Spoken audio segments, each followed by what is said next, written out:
Bapak Ibu Saudara sekalian, Shalom. Selamat siang Ibu-Ibu, gimana kabarnya? Luar biasa pasti ya, puji Tuhan. Nah, pada pagi ini senang nih ketemu Pak Tim ya, puji Tuhan Bapak Gembala dan Ibu Gembala. Saya dapat kabar Ibu Evelyn, Ibu Gembala paling cantik katanya se-Indonesia. Saudara ya, bangga juga ya, nanti saya bilang sama istri saya, kita mesti habis ibadah foto ya, sama Ibu Gembala paling cantik se-Indonesia, puji Tuhan. Kita buka Yohanes pasal yang ke-15. Tadi tuh ketawanya ngejek apa seneng sih? Ya, Yohanes 15 ayat yang pertama sampai yang ke-8 menulis demikian. Yohanes 15 ayat 1 sampai 8. Akulah pokok anggur yang benar dan Bapakkulah pengusahanya. Setiap ranting padaku yang tidak berbuah dipotongnya, dan setiap ranting yang berbuah dibersihkannya supaya ia lebih banyak berbuah. Tadi berbuah, sekarang supaya ia lebih banyak berbuah. Kamu memang sudah bersih karena firman yang telah kukatakan kepadamu. Tinggallah di dalam aku dan aku di dalam kamu, sama seperti ranting tidak dapat berbuah dari dirinya sendiri kalau ia tidak tinggal pada pokok anggur. Demikian juga kamu tidak berbuah jikalau kamu tidak tinggal di dalam aku. Akulah pokok anggur dan kamulah ranting-rantingnya. Barang siapa tinggal di dalam aku dan aku di dalam ia berbuah banyak. Tadi berbuah semakin banyak, sekarang berbuah banyak, berbuah lebat. Sebab di luar aku kamu tidak dapat berbuat apa-apa. Barang siapa tidak tinggal di dalam aku, ia dibuang keluar seperti ranting dan menjadi kering. Kemudian dikumpulkan orang dan dicampakkan ke dalam api lalu dibakar. Jikalau kamu tinggal di dalam aku dan firmanku tinggal di dalam kamu, mintalah apa saja yang kamu kehendaki dan kamu akan menerimanya. Dalam hal inilah Bapakku dipermuliakan, yaitu jika kamu berbuah banyak, dan dengan demikian kamu adalah murid-muridku. Nah, Bapak Ibu Saudara sekalian, ayat yang kita baca ini merupakan salah satu khotbah terakhir Yesus sebelum ia menderita dan disalibkan. Ini pesan-pesan terakhir Yesus yang disampaikan kepada murid-muridnya. Ini one of the last sermon, salah satu khotbah terakhir Yesus. Nah, dalam khotbah terakhirnya dia berbicara tentang hidup yang berbuah.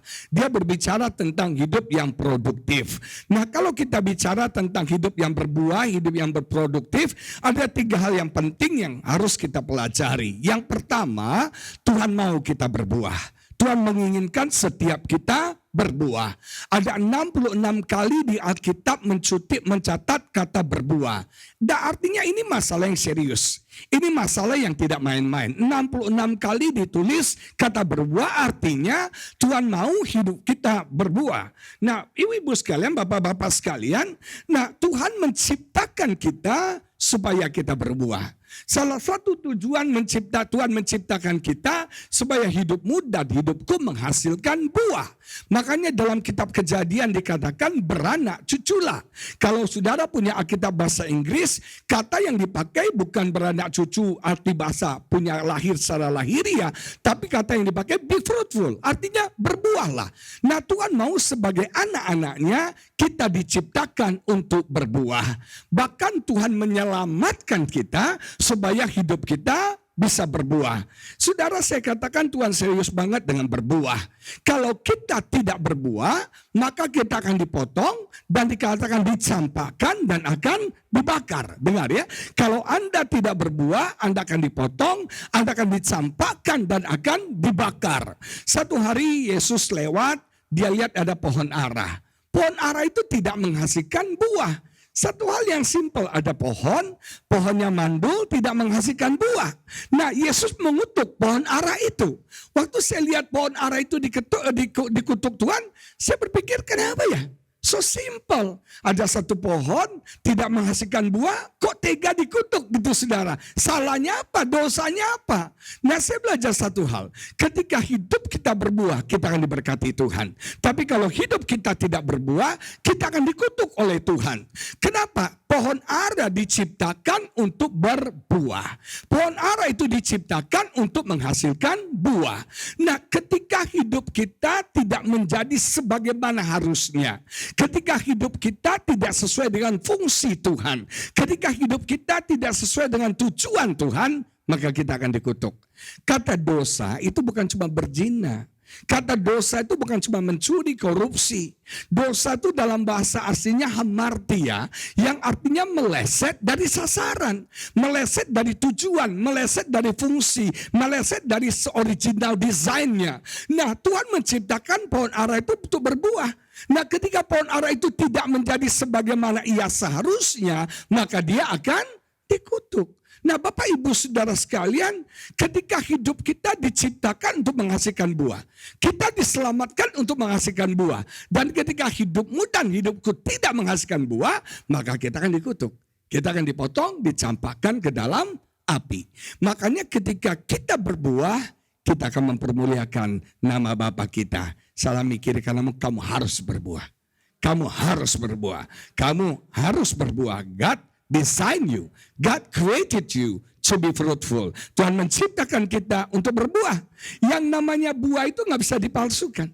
Yang namanya buah nggak bisa dipalsukan. Yang namanya buah itu hasil. Betul nggak saudara? Nah, yang kedua yang kita mau pelajari adalah hidup berbuah merupakan tanda kita murid Yesus. Dikatakan orang akan tahu kamu murid Yesus kalau kamu hidupnya berbuah. Nah, kata murid itu artinya apa sih? Murid itu artinya apa? Semua pernah jadi murid? Semua pernah jadi murid dan masih terus belajar? Murid adalah one who follow the teaching of someone. Murid adalah orang yang mengikuti ajaran seseorang. Nah, kalau kita mengatakan kita murid Yesus, berarti kita mengikuti ajarannya Yesus. Kita mengikuti pelajarannya Yesus, teladannya Yesus, itu namanya murid. Betul nggak saudara? Nah, kalau hidupmu dan hidupku, kalau hidup kita semua mengikuti ajaran Tuhan, hidup kita mengikuti firman Tuhan, jamin hidup kita akan berbuah. Nah, kalau hidup kita tidak berbuah, something wrong. Ajaran siapa yang kamu ikuti? Falsafah siapa yang kamu ikuti? Teaching siapa yang kita ikuti? Teladan siapa yang kita ikuti? Orang Kristen itu harus berbuah. Dan yang ketiga, yang terakhir yang saya mau sampaikan, berbuah itu hebat, bersifat progresif. Jadi Tuhan tidak mau cuma kita berbuah, tapi Tuhan mau kita progresif dalam berbuah. Tadi saya sudah tekankan, kata yang pertama berbuah. Kata yang kedua semakin banyak berbuah. Kata yang ketiga berbuah banyak. Saudara, dalam bahasa Inggris itu tuh jelas banget. Yang pertama itu fruitful. Yang kedua itu more fruitful, yang ketiga itu much fruitful. Jadi Tuhan mau kita berbuah, semakin banyak berbuah, dan berbuah sangat banyak. Nah, hidup Kristen itu progresif. Tuhan katakan hidup orang benar seperti cahaya fajar, yang makin lama makin terang, terus terang, terang terus terang, Philip sekali ya, makin sehingga rembang tengah hari. Artinya progresif, terang, makin terang, makin terang, makin terang, makin terang. Itu hidup orang percaya. Makanya Alkitab berkata mereka berjalan makin lama makin kuat. Betul nggak? Nah saudara, Ishak menabur, dia diberkati Tuhan menjadi kaya, makin lama makin kaya, dan menjadi sangat kaya. Jadi ada satu increasing, satu kemajuan, pertumbuhan, peningkatan yang harus terjadi dalam hidup kita. Hidup kita berbuah, makin banyak berbuah, dan berbuah lebat. Nah, satu hal yang saya kagum sama Tuhan, Tuhan tidak hanya menyatakan keinginannya, tapi dia memberikan how to-nya kepada kita. Bagaimana caranya kita bisa berbuah. Nah, ngomong-ngomong yang pertama, ada berapa banyak jemaat yang mau berbuah? Yang mau berbuah. Untuk berbuah, saudara, sebentar, saya mau jelasin dulu. Mungkin ibu-ibu tanya, Pak, buah itu apa sih? Buah apa ini dimaksudkan oleh Alkitab? Betul nggak? Apakah buah apel, buah jeruk, apa buah salak? Buah apa? Nah, kalau Alkitab bicara buah ada 4 hal. Yang pertama, buah itu yang harus dihasilkan buah pertobatan. Buah pertama yang harus dihasilkan buah pertobatan. Menurut ibu-ibu, buah pertobatan itu apa? Kalau Anda bilang Anda bertobat, pasti ada buktinya dong. Ada buahnya dong, betul nggak? Nggak asal bilang, saya sudah bertobat. Apa buktinya lu bertobat? Nah, buah pertobatan itu apa? Ada yang tahu? Kita nggak lagi Natalan ya ibu ya. Nggak lagi malam kudus sunyi senyap. Nah, coba buah pertobatan itu apa? Apa? Bukan. Bukan. Kata pertobatan artinya tahu nggak apa? Perubahan. Kata pertobatan change of mind. Artinya perubahan cara berpikir. Buah pertobatan adalah perubahan hidup. Kalau kita bertobat harusnya hidup kita berubah. Itu orang yang apa? Berbuah. Hidup kita seharusnya apa? Berbuah. Nah sudah berubah. Orang berubah. Makanya kalau Anda mengaku Anda bertobat, tapi hidupmu tidak berubah, something wrong. Mungkin Anda baru di level menyesal. Banyak orang regret didn't bring repentance. Saudara, banyak orang di level regret, menyesal ketika kita berbuat salah, pastilah kita menyesal. Kenapa sih gua kok ngomong gitu ya? Aduh gua kok ambil keputusan yang salah, menyesal. Kita menyesal, kita menangis. Yudas setelah dia mengkhianati Yesus, dia menyesal. Lalu dia bunuh diri, saudara. Nah kenapa orang menyesal, dia akan melakukan hal yang sama lagi. Mengulangi dosa sama, mengulangi kesalahan yang sama. Tapi kalau orang itu bertobat, dia tidak mengulang dosa yang sama lagi. Hidupnya akan berubah. Itu tanda orang bertobat. Makanya kata pertobatan yang sering kita dengar adalah berbalik. Berbalik berapa derajat ibu-ibu? Jangan terlalu emosi 360 derajat, balik lagi, betul nggak? Berapa derajat? 180 derajat. Yang tadinya fokusnya setan, sekarang fokusnya Tuhan. Yang tadinya fokusnya yang jahat, sekarang fokusnya yang benar. Tadinya fokusnya yang tidak baik, sekarang fokusnya yang baik. Yang tadi fokusnya egois, diri sendiri, sekarang fokusnya sesama. Terjadi perubahan, terjadi terbalik. Hidup kita berubah, terbalik saudara. Nah, buah pertobatan itu adalah perubahan hidup. Harus terjadi perubahan dalam hidup kita. Kalau yang sombong tetap sombong itu gak berubah. Hello? Banyak orang kesan di gereja sombong. Kenapa? Saya dulu sombong. Saya itu pinter, cakep, banyak yang bilang mirip Andi Lau gitu loh ya. Nah, ibu-ibu sekalian, saya sombong banget, saya pintar sekolah. Pintar sekali, karena saking pintarnya, sakti dibilang, saya anggap enteng orang-orang yang bodoh, yang on. Saya bergaul pilih-pilih teman, saya nggak sembarang bergaul, orangnya eksklusif gitu loh ya. Saya sombong banget. Nah, Tuhan harus ubah, sebagai hamba Tuhan nggak bisa sombong. Orang sombong itu maunya dilayani. Dia tidak mau melayani. Nah kamu jadi hamba Tuhan gak bisa dilayani, kamu harus melayani. Nah harus diubah untuk jadi rendah hati. Dan itu gak gampang. Itu proses di mana Tuhan menghancurkan kesombongan saya. Caranya gimana? Saya dihina. Saya gak dihargai, saya dianggap enteng. Bagi orang sombong, gak dihargai ibu-ibu, sakitnya tuh di sini. Sakit banget. Kita mau cek ya. Ibu-ibu kalau dihina marah gak? Gak jujur ya. Kalau dihina marah gak? Kalau gak dianggap marah gak? Kalau gak dihargai marah gak? Berarti masih sombong. Banyak orang sombong. Saya punya teman, ibu-ibu sekalian. Aduh ibu ini pinter. Ibu ini sukses, kaya. Rambutnya trilili gitu loh ya. Dia itu gak pernah menghargai hamba Tuhan. Gak pernah menghargai hamba Tuhan. Tiap kali dia ke gereja selalu kritikan. Nah saya kenal sama ibu ini, keluarga ini, suaminya sih baik. Tapi ibu ini setiap kali lihat saya selalu lari, selalu buang muka. Kita kan samperin sopannya, ibu, dia buang muka. Aduh udah mati, saya sombong banget ya. Sukses, kaya, ntar nyahok lo dari kempesin Tuhan lo. Benar. Dia mengalami satu masalah yang aib, yang memalukan, yang sangat-sangat menghancurkan harga dirinya. Nah sekarang kalau ketemu baiknya minta ampun. Sampai ngajak-ngajak makan ibu-ibu sekalian. Nah saya mau beritahu, harus terjadi perubahan dalam hidup kita. Amin. Siapa yang mau berubah? Salah mikirkanmu, berubah. Hidupmu dan hidupku harus berubah. Berubah. Coba lihat, udah berubah belum? Coba lihat, udah berubah belum? Udah berubah belum? Nanti tanya di rumah sama mbak, ibu sudah berubah belum? Gitu loh ya. Tanya sama suami, pak, saya udah berubah belum? Gitu ya. Suami bilang podo wae, saudara ya. Nah ibu-ibu sekalian, buah yang pertama buah pertobatan, perubahan hidup. Buah yang kedua yang dimaksudkan buah-buah roh, fruit of the spirit. buah-buah roh. Di situ ada kasih, di situ ada apa? Damai sejahtera, sukacita, kemurahan hati. Orang kalau punya buah, dia jadi orang murah hati. Orang yang suka memberi. Kalau orang itu pelit, jangan-jangan belum menghasilkan buah. Banyak orang makin kaya, makin pelit Bapak Ibu Saudara sekalian. Saya kemarin ketemu satu pendeta gereja besar, kita sharing-sharing tentang keuangan gereja. Nah terus dia bilang ini, honest to say ya, dia bilang, jujur dia bilang ini. Justru orang-orang kaya di gereja saya itu pelit-pelit. Kecuali di City of Love. Kecuali di City of Love. Saudara ya, semoga. Nah saudara sekalian.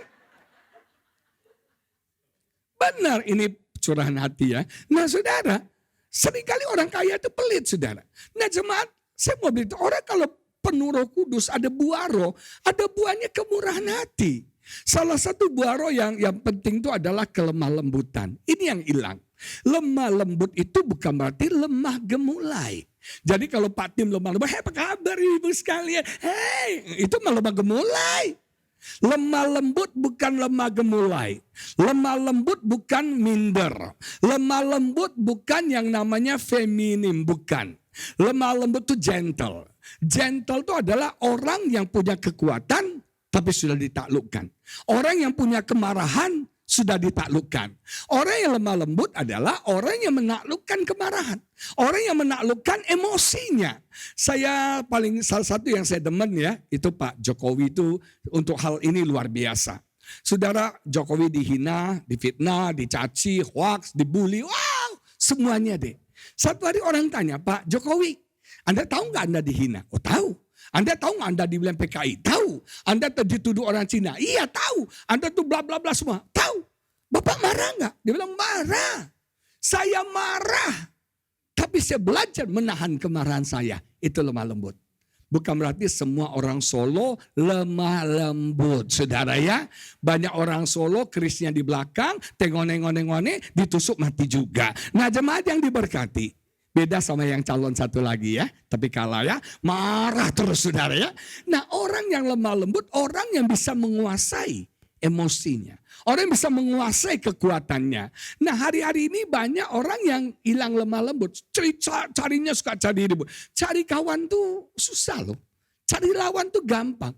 Nanti ibu-ibu ludahin orang langsung berantem. Marah aja maki-maki orang berantem langsung. Nah cari kawan itu susah. Belajarlah punya spirit yang lemah lembut. 1 Petrus bilang gini, kecantikan seorang wanita bukan mengepang-epang, pakai rambut palsu, dikonde-konde, dikepang-kepang, aksesoris bling-bling. No. Alkitab bilang, perhiasan bukan itu. Perhiasannya batiniah, yaitu roh yang lemah lembut. Dan satu hal saya kaget, di Alkitab kata lemah lembut selalu dihubungkan dengan kata tentram. Roh lemah lembut dan tentram. Belajarlah daripadaku karena aku rendah hati dan lemah lembut, maka jiwamu akan menemukan ketentraman. Artinya orang lemah lembut gak akan panik. Orang yang lemah lembut gak akan penuh ketakutan. Orang yang lemah lembut jiwanya akan tenang, jiwanya damai. Coba cek, ibu-ibu gak tenang, suka panik, suka emosi, suka marah-marah, suka manyun, bimoli bibir monyong 5 senti. Jangan-jangan gak lemah lembut. Benar. Maaf ya. Sekarang wanita udah gak lemah lembut lagi. Wanita sudah terlalu mandiri. Betul gak? Kadang-kadang, betul ya. Ibu-ibu udah macho sekarang semua. Terpaksa jadi macho. Betul gak? Terpaksa. Gak ada lagi feminimnya hilang. Apalah? Hah? Bawa truk pun bisa. Angkat apa semua bisa. Bikin beg genteng juga bisa. Amin. Nah ya itu kenyataan. Benar, ibu-ibu jadi garang sekarang. Tahu nggak kekerasan dalam rumah tangga? Itu sekarang bukan suami pukul istri. Tapi sebaliknya. Nah ibu-ibu kenapa? Berarti ini ngalamin ya, awas ya. Nah kenapa? Wanita udah hilang lemah lembut. Ayo kembali ibu-ibu punya gentle spirit. Roh yang lemah lembut maka jiwamu akan tentram. Damai. Kenapa ibu susah tidur? Gak lemah lembut, penuh kemarahan, penuh kebencian. Betul gak? Nah ibu-ibu sekalian, kita sebuah roh. Yang ketiga, buah yang harus kita hasilkan buah pelayanan. Ketika kita melayani itu ada buahnya. Jiwa-jiwa yang kita menangkan. Jiwa-jiwa yang kita bawa datang sama Tuhan. Nah buah keempat yang dimaksudkan Alkitab adalah buah itu berkat. Kalau kita ikut Tuhan, hidup kita berbuah ada berkat. Ada orang melihat hidup kita diberkati, makin lama makin diberkati dan jadi sangat diberkati. Nah, berkat itu juga tanda bahwa kita tuh berbuah. Nah, untuk kita boleh berbuah, kuncinya yaitu harus tinggal di dalam Tuhan. Kita harus stay, harus dwell di dalam Tuhan. Bukan cuma Tuhan di dalam kita, tapi kita di dalam Tuhan. Kita harus connect, kita harus terhubung, kita harus tersambung dengan sumbernya. Dan Yesus katakan, aku adalah pokok anggur yang benar. Nah, ibu-ibu sekalian, hidup kita akan berbuah kalau kita connect, kalau kita stay, kalau kita tinggal, kalau kita dwell, kalau kita terhubung dengan Yesus sebagai sumber. Nah, Yesus itu akan mensuplai semua yang kita butuhkan untuk hidup kita bisa berbuah. Ibu-ibu sekalian, ranting tidak bisa untuk berbuah. Ranting hanya bisa berbuah kalau dia nempel pada pokoknya. Begitu juga hidup kita. Kalau kita nempel pada sumbernya yaitu Yesus, maka hidup kita akan diberkati oleh Tuhan. Hidup kita akan menghasilkan buah. Yesus sumbernya. Apapun yang kita butuhkan dalam hidup kita, Yesus sumbernya. Anda butuh kekuatan, Yesus sumber kekuatan. Anda butuh penghiburan, Yesus sumber penghiburan. Anda butuh berkat, Yesus sumber berkat. Apapun yang kita butuhkan dalam hidup kita, dia adalah sumber yang benar. Dia akan mensuplai semua yang kita perlukan dalam hidup kita. Jujur, kadang-kadang dalam pelayanan beban kita berat. Gak gampang. Tantangan besar. Makanya godaan terbesar itu adalah salah satunya jadi pendeta atau jadi ibu pendeta. Sudah itu tantangan berat. Nah, kadang-kadang kita rasanya down. Kadang-kadang kita rasanya nggak kuat. Tapi saya belajar ketika kita terhubung dengan sumbernya, Tuhan selalu mensuplai kekuatan. Tuhan selalu mensuplai penghiburan. Tuhan selalu mensuplai semangat bagi setiap kita. Nama Tuhan dipermuliakan. Amin. Makanya Paulus katakan, I can do all things through Christ who strengthen me. Dalam bahasa Indonesia bilang, aku cakap menanggung segala perkara di dalam Yesus yang memberikan kekuatan. Kekuatannya dari mana? Bukan dari kita. Kekuatannya dari siapa? Yesus. Nah, ketika kita nempel samanya, kata di dalam itu dalam bahasa Inggrisnya infuse. Ketika kita infus sama Tuhan, kita terhubung sama Tuhan, kita connect sama Tuhan, maka Tuhan mensuplai kekuatan yang kita perlukan dalam hidup kita. Saya pernah ketemu seorang ibu, anaknya kanker stadium 4B, kanker lever. Perutnya sudah buncit, matanya sudah besar, sudah terlambat. Waktu dibawa ke Singapura, ke National University Singapore Hospital, di situ dokter bilang udah gak bisa ketolong. Tapi ibu ini berjuang supaya anaknya itu bisa diobati. Segala perkara, rumah dijual, uang habis, supaya anak ini bisa berobat. Nah, setiap kali saya besuk, saya kasihan. Tuh anak menderita kesakitan luar biasa. Nah, yang membuat saya salut tuh mamanya. Ibu ini 24 hours selalu mendampingi anaknya. Tidak pernah jalan-jalan ke Orchard, ke Metro, Paragon, Takashimaya, enggak. Dia 24 jam satu hari terus menerus mendampingi anaknya umur 9 tahun waktu itu di hospital. Nah, bagi saya itu stressful banget. Di Singapura tapi gak jalan-jalan. Wow, stressful banget. Terus satu hari saya tanya, Cik ini kuat ya. Hebat loh Cik ya. Luar biasa loh. Cik ini wanita yang tough. Dia bilang terpaksa Pak. Katanya. Gak ada pilihan. Terus dia sambil nangis, dia cerita gini. Sebetulnya secara manusia saya gak kuat. Capek Pak. Capek badan, capek hati, capek pikiran, capek duit. Semua capek. Capek banget.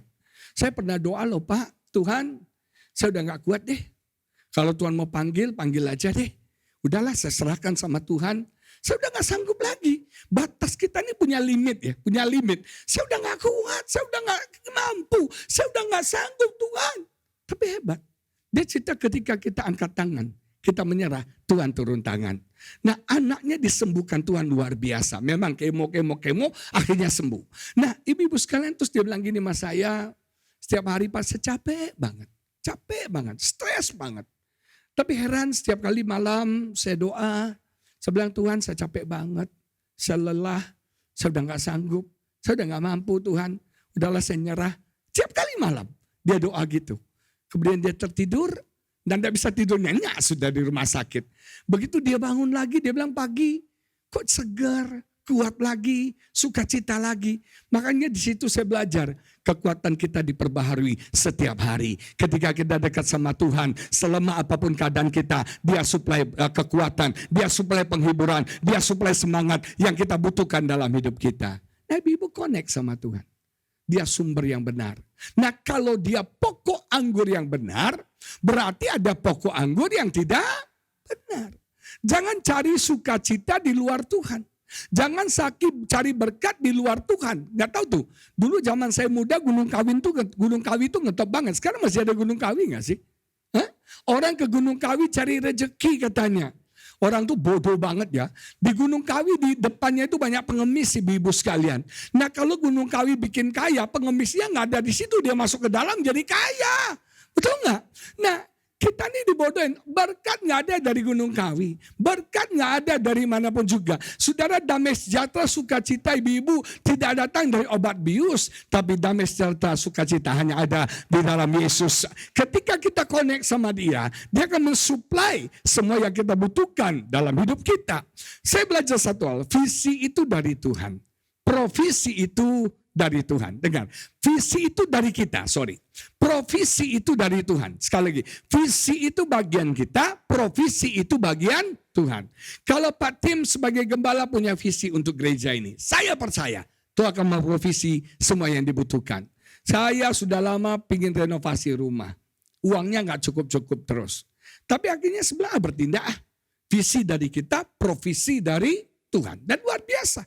Tuhan mensuplai semua yang kita perlukan. Semuanya. Biaya renovasi Tuhan suplai. Perabotnya Tuhan suplai. Dan itu meyakinkan saya ketika kita dekat sama Tuhan.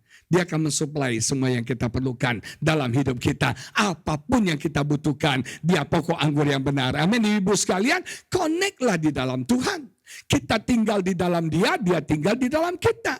Ambil waktu stay di dalam Tuhan. Waktu menyembah Tuhan, waktu berdoa, saat teduh kita semakin diperkuat. Ketika kita tinggal di dalam Tuhan, maka hidup kita akan menghasilkan buah. Kita diberkati bukan karena situasi dan kondisi. Dengar, Tuhan tidak pernah tergantung situasi dan kondisi. Banyak orang bilang, Pak, sekarang krisis. Saya mau tanya, Tuhan mengenal kata krisis gak? Tuhan mengenal kata bangkrut gak? Tuhan mengenal kata capek, flu? Nggak ada.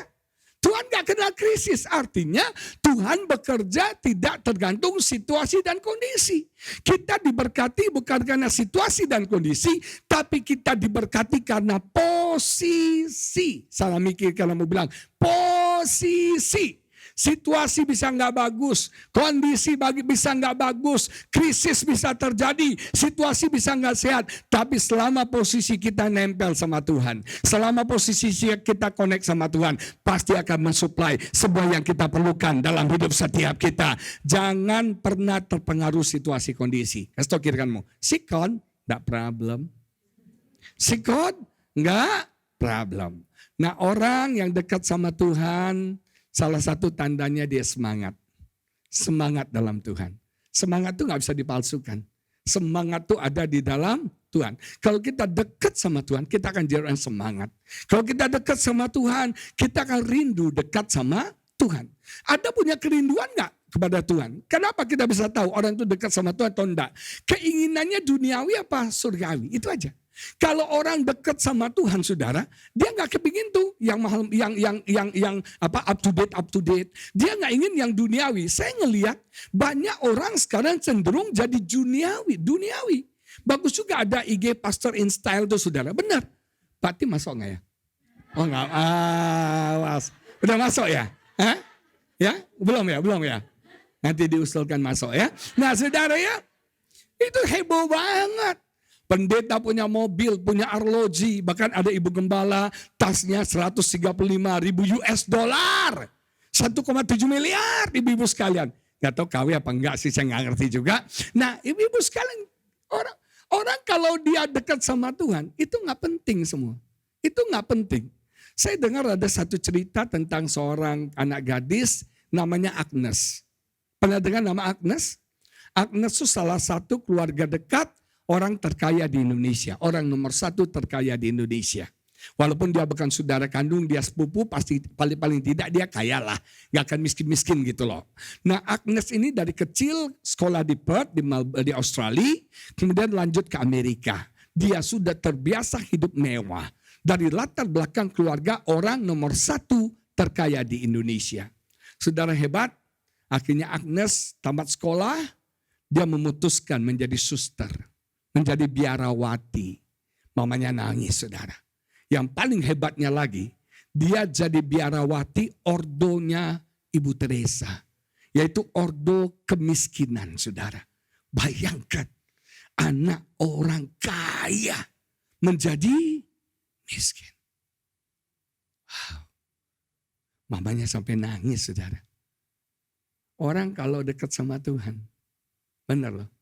Dunia ini enggak sesuatu yang mempesona. Dunia ini bukan sesuatu, tidak jadi sesuatu yang menarik. Karena dia cari fokusnya bukan yang fana. Fokusnya itu yang kekal. Fokusnya bukan yang sementara. Fokusnya ada di atas sana. Saya berdoa dari ibu-ibu kita dekat sama Tuhan. Ketika kita dekat sama Tuhan, yang terindah itu cuma hadirat Tuhan. Yang terindah itu hanya dekat sama Tuhan. Amin, ibu-ibu sekalian. Belajarlah. Yang kedua, Tuhan gak cuma ingin kita berbuah. Saya kalau bicara begini suka melo, saudara. Nah, kalau kita hidup berbuah, Tuhan mau kita berbuah semakin banyak. Berapa banyak ibu-ibu yang mau berbuah semakin banyak. Amin. Untuk kita berbuah semakin banyak, kita harus di-cutting. Harus dipotong. Di-cutting. Makanya Tuhan katakan dalam ayat yang keberapa tadi? Dalam ayat yang saya bacakan. Dalam ayat yang kedua, kalau nggak salah. Setiap ranting padaku yang tidak berbuah, yang tidak potensi berbuah, dipotongnya. Dan setiap ranting yang berbuah, dibersihkannya, supaya ia lebih banyak berbuah. Yang pertama, harus di-cut off. Harus dipotong. Ranting yang berbuah, tapi kemudian kehilangan potensi untuk berbuah semakin banyak, itu harus dipotong. Dengar. Ranting yang berbuah, tapi kehilangan potensi berbuah semakin banyak, harus dipotong. Jadi proses pertama yang dilakukan, nah kalau Yesus kan pokok tadi. Dalam proses ini urusannya Bapak. Karena Bapak pengusahanya. Nah Bapak harus cut off. Bapak harus cut off bagian-bagian yang tidak punya potensi berbuah lagi. Itu harus dipotong oleh Bapak.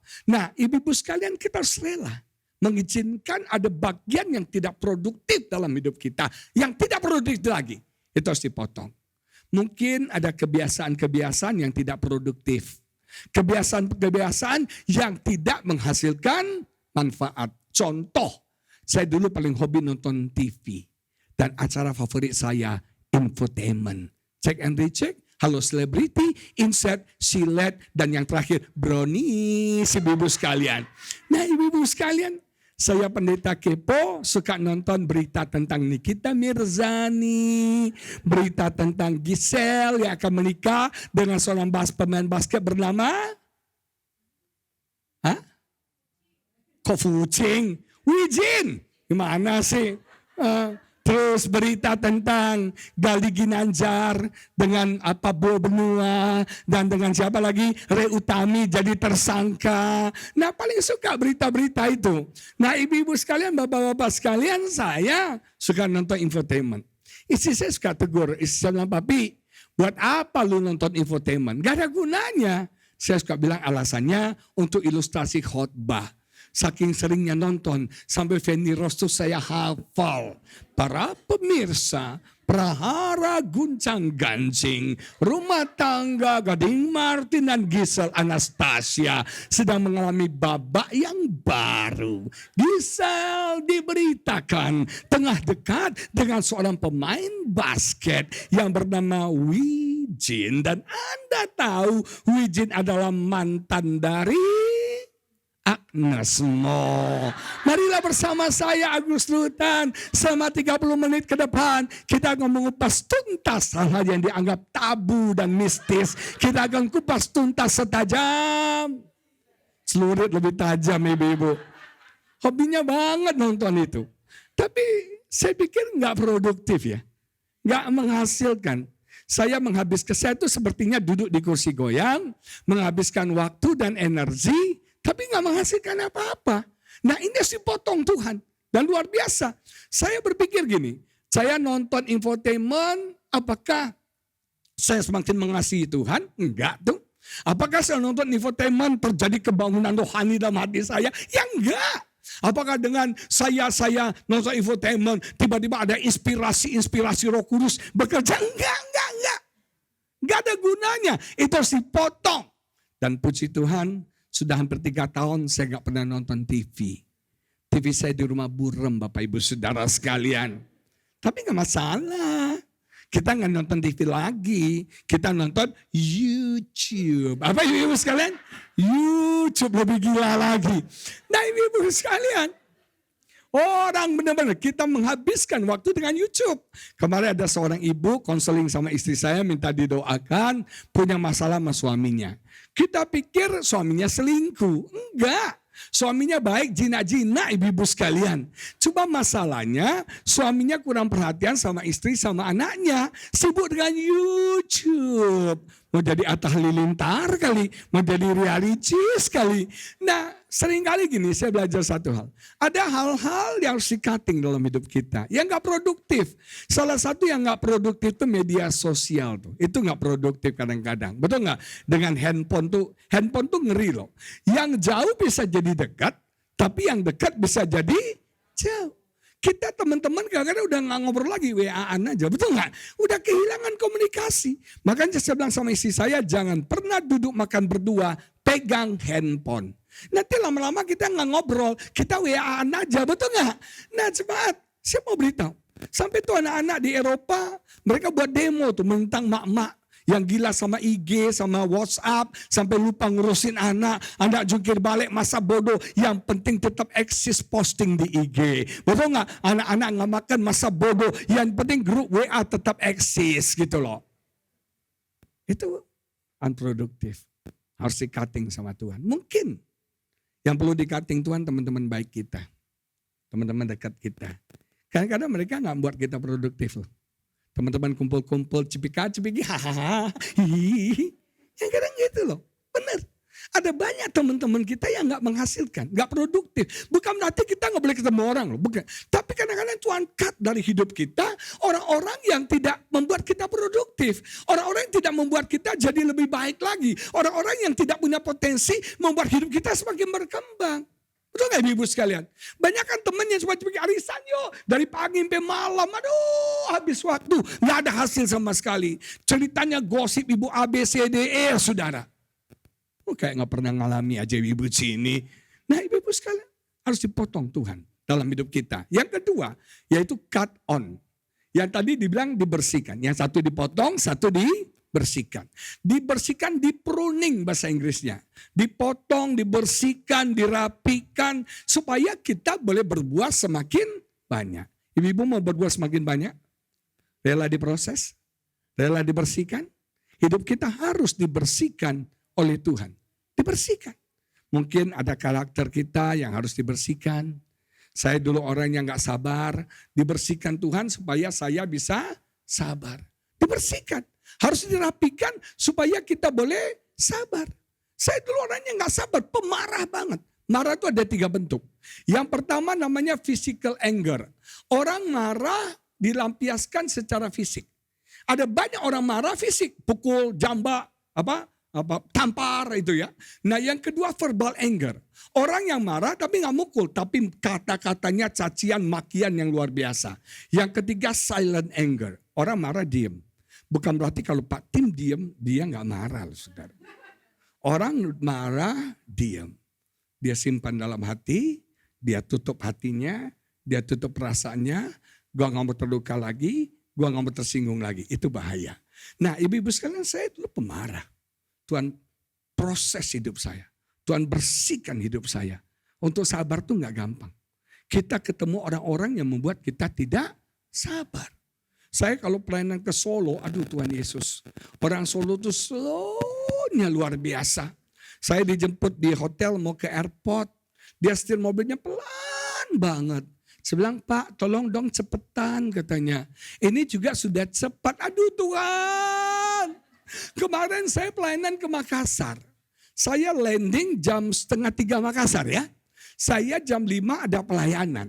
Itu yang jemput saya bawa mobil baru, Pajero Mitsubishi baru. Dia bawanya Tuhan Yesus kayak ngerayap. Udah jalan macet dia, aduh pelan sekali. Saya bilang dalam hati saya, Tuhan Yesus tolong. Saya belum makan, udah lapar banget, sudah 2:30. Ini belum makan Tuhan. Jam 5 udah mesti khotbah, gak pakai istirahat. Pelan sekali. Aduh, saya bisik sama istri saya. Kalau ini orang jadi supir saya, hari ini juga saya pecat, saudara. Apalagi di Jakarta, betul gak? Aduh pelan. Untung aja saya udah berubah. Bener. Aduh, kami berdua udah gak sabar. Aduh, itu bisa jalan, dia gak jalan. Raup. Saya lampiaskan siang hari ini. Padahal orang Makassar, kodong-kodong kasar kan. Ini lembut kali. Nah, saya menemukan hal-hal yang buat kita jengkel. Itu cara Tuhan membersihkan kita untuk, puji Tuhan saya udah sabar sekarang ya. Kalau dulu saya nggak sabar, kalau saya dulu udah saya turun tuh dari mobil sudah, saya naik Grab saudara. Nah ibu-ibu sekalian, di cut on, dibersihkan, dirapikan Tuhan. Siap dirapikan? Yang ketiga, Tuhan mau kita berbuah semakin banyak dan berbuah lebat. Saya mau berbuah lebat. Untuk berbuah lebat, Alkitab bilangin, dalam bahasa Inggrisnya lebih mantap. Dalam bahasa Inggrisnya 7 kali kata remain ditulis. Remain artinya apa? Tinggal tetap, tinggal. Kita akan berbuah kalau kita tinggal. Tapi kita akan berbuah lebat kalau kita tinggal tetap.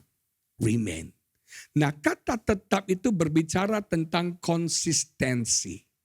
Kita harus belajar konsisten dalam hubungan kita sama Tuhan. Konsisten dalam panggilan kita. Konsisten dalam pelayanan kita. Kalau engkau konsisten itu artinya apanya? Terus menerus, betul ya? Konsisten itu artinya terus menerus, bukan up and down, bukan tergantung musim. Konsisten terus saja, stabil aja, terus saja. Maka ketika kita konsisten, maka kita akan menghasilkan buah yang lebat. Nah sering kesalahan banyak orang, kita nggak konsisten dalam panggilan kita. Contohnya saya mau tanam mangga. Saya gali tanah, saya punya bibit mangga, saya tanam. Minggu depan saya tergerak oleh pimpinan Roh Kudus, saya gali lagi. Saya pindahkan lagi mangganya. Seminggu kemudian saya pindahin lagi. Mangganya hidup nggak? Mati. Artinya kau harus konsisten. Tidak bisa pelayanan itu seminggu coba sekolah minggu, seminggu coba lagi untuk WL, seminggu coba untuk sigar, nggak bisa. Kita harus konsisten dalam panggilan kita.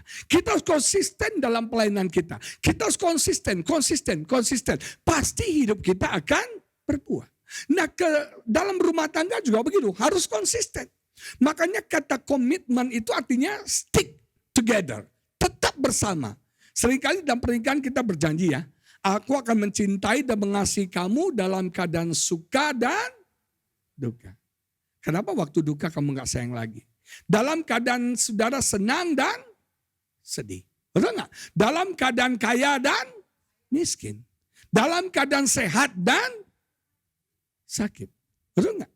Artinya sehat kita tetap setia, sakit kita tetap setia. Betul gak? Waktu dia cantik kita tetap setia, waktu dia ganteng kita tetap setia, udah keriput pun tetap setia. Itu namanya konsisten. Banyak orang Kristen, maaf, kita pinter falling in love. Tapi kita gak pinter staying in love. Makanya banyak rumah tangga bermasalah. Waktu jatuh cinta berjuta rasanya, pintar banget jatuh cinta. Jadi ibu-ibu kan dirayu, digombal, betul ya Pak Tim ya. Cowok-cowok tuh raja gombal.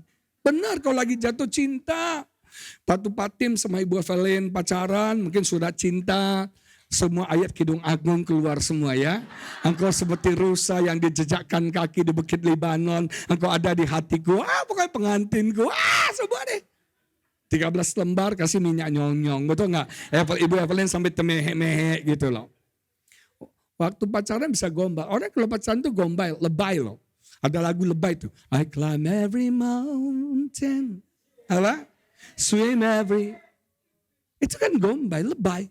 Nggak ada cowok yang akan climb every mountain buat kita. Nggak ada cowok yang akan swim every ocean buat kita. Hujan aja nggak datang. Tapi lumayan namanya orang yang jatuh cinta ya.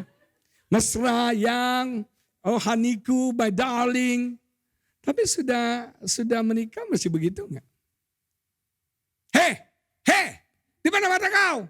Cepat. Gak panggil nama, honey, oh darling, sayangku. Sekarang hey. Ngalamin ya. Dulu waktu pacaran, ini anak teman saya nih. Di BSD tinggal, ceweknya di Kalimalang. Gerejanya di Kuningan. Keren banget. Dari BSD, Kalimalang, Kuningan, terus balik lagi Kalimalang, balik lagi BSD. Dilakukan demi cinta. Udah kawin masih gitu gak? Kita telepon papi, aku di Senen City, jemput ya, sorry gue lagi sibuk, lo naik. Kesian banget gitu ya. Banyak orang falling in love, tapi gak pernah staying in love. Salah satu yang saya kasihan sama ibu-ibu dibully sama suaminya. Betul, suami itu pembuli kecuali saya. Nah ibu-ibu sekalian jujur, waktu pacaran ya, jujur ya, yang cowok-cowok ya, waktu pacaran ya, tidak ada cowok berani buang angin depan ceweknya. Betul? Tidak ada cowok berani kentut depan cewek itu, nggak berani waktu pacaran. Tanya Pak Tim, pernah kentut depan boyfriend nggak tuh? Enggak. Kalau bisa ditahan, pakai karet. Betul nggak? Dikasih karet supaya tahan. Kalau sampai nggak tahan, lari keluar. Betul nggak? Lari keluar, perut di luar, baru dia masuk. Sudah aman, nggak ada, baru dia masuk. Terus ceweknya tanya, kenapa kok keluar? Dia bilang, enggak ada urusan penting sebentar. Betul enggak? Tapi sudah kawin masih begitu enggak? Malah sengaja, bang. Betul enggak? Makin bau, makin senang tuh suami tuh. Isinya, wow, makin senang. Oh, happy day. Kayak sangat diberkati sekali gitu loh. Sampai saya khotbah, seorang ibu bilang, Pak, suami saya tega banget.